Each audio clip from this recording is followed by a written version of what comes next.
Hello everyone. तो ये आपके सामने यूपीएल का चार्ट है। ये वीडियो फिर से मैं बना रहा हूँ। एक सीरीज स्टार्ट की हुई है जिसको कि मैंने नाम दिया है मास्टरिंग योर एंट्रीज।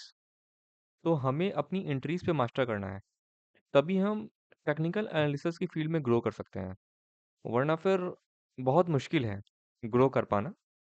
तो मास्टरिंग एंट्रीज के इस एपिसोड में जो आज का चार्ट है वो यूपीएल लिमिटेड का मंथली टाइम फ्रेम का चार्ट है।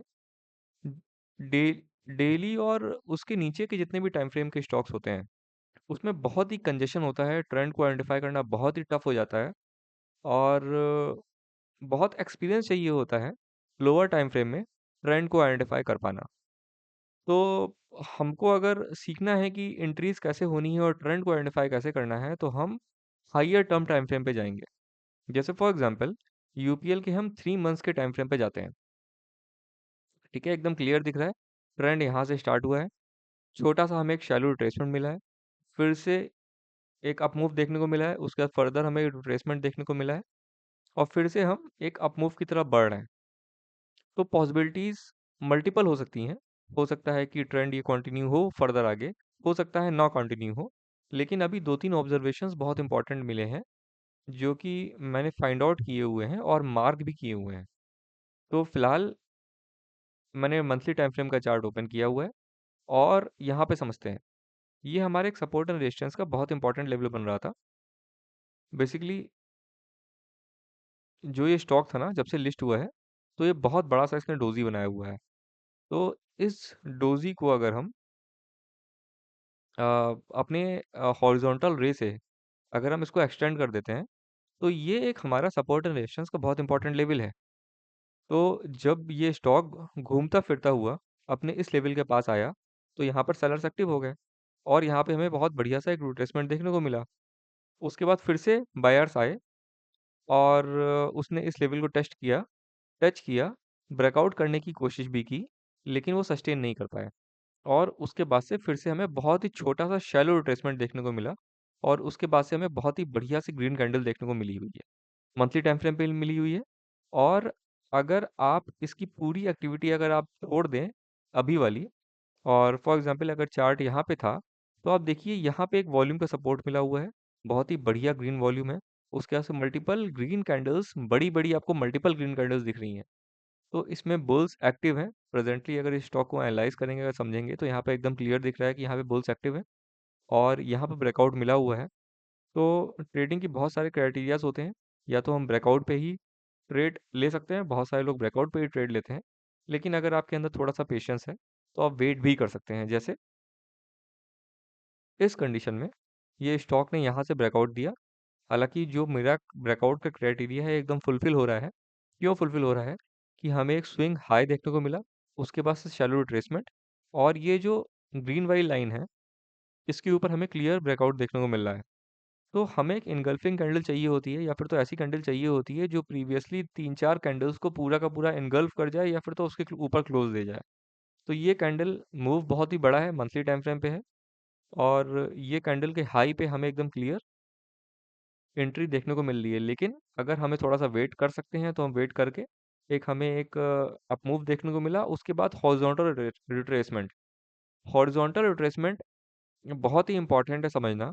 हॉरिजॉन्टल रिट्रेसमेंट में बेसिकली क्या होता है कि अगर आपका ये रिट्रेसमेंट का लेवल है और आपने यहाँ से ब्रेकआउट दिया हुआ है, उसके बाद से इस ब्रेकआउट के बाद हमारे पास रिट्रेसमेंट मिल भी सकता है। इनकेस अगर रिट्रेसमेंट मिल रहा है तो फिर हमारा जो कंसोलिडेशन होना चाहिए वो हॉरिजॉन्टल होना चाहिए।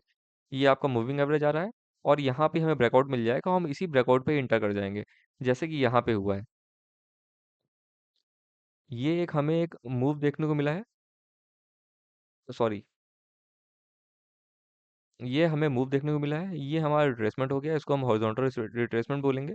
और ये जो मैंने मार्क किया हुआ है ना उसके बाद से हमें क्लियर यहाँ पे ब्रेकआउट देखने को मिल रहा है इस लेवल पे। तो ये हमारी एंट्री हो गई। ठीक है, ये हमारा एक अप मूव हो गया, ये हॉरिजॉन्टल रिट्रेसमेंट हो गया। हॉरिजॉन्टल रिट्रेसमेंट का मतलब यहाँ पर हॉरिजॉन्टल कंसोलिडेशन से हो रही है और इस कंसोलिडेशन को तोड़ करके ये वाली जो ग्रीन कैंडल है इसने अप मूव दिया हुआ है। तो हमारी ये बहुत ही इंपॉर्टेंट एंट्री पॉइंट हो गया, हमारे स्टॉप लॉस जो हो गया इसका स्विंग लो हो गया। और उसके बाद से स्टॉक ये धीरे-धीरे ऊपर गया है। यहाँ पे मल्टीपल डोज़ेज़ मिल रही हैं, मतलब ट्रेंड हमारा जो बुलिश ट्रेंड है वो एब्ज़ॉर्ब हो रहा है, ठीक है?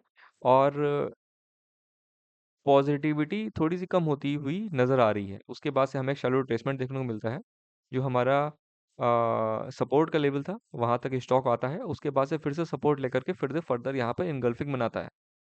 और एनगल्फिंग बनाता तो है, हालाँकि नीचे हमें वॉल्यूम बहुत कम देखने को मिल रहा है, लेकिन एनगल्फिंग अगर सस्टेन कर जाता है तो ट्रेंड भी कंटिन्यू होता है। तो यहाँ पे हमें फर्दर एक ट्रेंड देखने को मिल रहा है। यहाँ तक ट्रेंड सस्टेन किया हुआ है और उसके बाद से ये शैलो रिट्रेसमेंट्स हैं।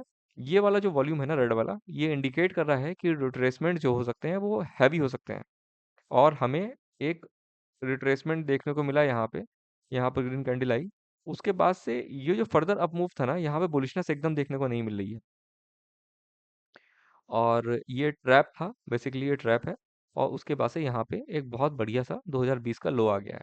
उसके बाद से फर्दर स्टॉक ऊपर जाने की कोशिश करता है, यहाँ फिर से हमें हॉरिजॉन्टल रिट्रेसमेंट कंसोलिडेशन देखने को मिल रहा है, लेकिन कंसोलिडेशन के बाद ब्रेकआउट जो होना चाहिए अपवर्ड होना चाहिए। जैसे फॉर एग्जांपल यहाँ पे कंसोलिडेशन होता और यहीं पे हमें ब्रेकआउट देखने को मिल जाता, तो ये बहुत ही बढ़िया सा बुलिश एक स्टॉक बन जाता। नीचे वॉल्यूम का सपोर्ट भी चाहिए था, लेकिन ऐसा नहीं हुआ, रिट्रेसमेंट हुआ। उसके बाद फिर से हमें अब यहाँ पर बुलिशनेस देखने को मिल रही है। मंथली टाइम फ्रेम पे यहाँ पे एक एंट्री हल्की सी दिख रही है। ये एक रेड कैंडल था और ये ग्रीन कैंडल था जिसने पूरा इनगल्फ कर लिया है और उसके बाद से हमें अप मूव छोटा सा देखने को मिला है। यहाँ पे हमें ब्रेकआउट भी देखने को मिल गया है, जो कि छोटा सा लेकिन इम्पॉर्टेंट रेजिस्टेंस का लेवल था। अब ये रिटेस्टिंग हो रही है, रिटेस्टिंग होने देते हैं। उसके बाद देखते हैं कि रिटेस्टिंग कंटिन्यू होती है, तोड़ के नीचे आ जाता है, या तो यहाँ पर अगला कैंडल इसके बाद वाला डोजी बन जाता है। तो ये फर्दर एक ऑब्जर्वेशन का एक फर्दर एक विषय होगा। यहाँ पर भी हॉरिजॉन्टल कंसोलिडेशन है और इस कैंडल पे एंट्री बन रही है। वीकली टाइम फ्रेम पे टफ है। ये ग्रीन यहाँ पर वॉल्यूम दिख रहा है, यहाँ पे हम बेसिकली हमें यहाँ पर जो हमारा सपोर्ट है, यहाँ पे हमें डोजी चाहिए, ट्रेंड कंटिन्यूशन नहीं चाहिए, इसके नीचे क्लोजिंग नहीं चाहिए। तो ये जो ग्रीन लाइन दिख रही है ना, इसको रिस्पेक्ट करना चाहिए इस कैंडल को। अगर ये रिस्पेक्ट करता है तो फिर हमारा ट्रेंड कंटिन्यू होगा, हम स्टॉक में बने रहेंगे। अगर ट्रेंड कंटिन्यू नहीं होता है तो हम स्टॉक में बने नहीं रहेंगे।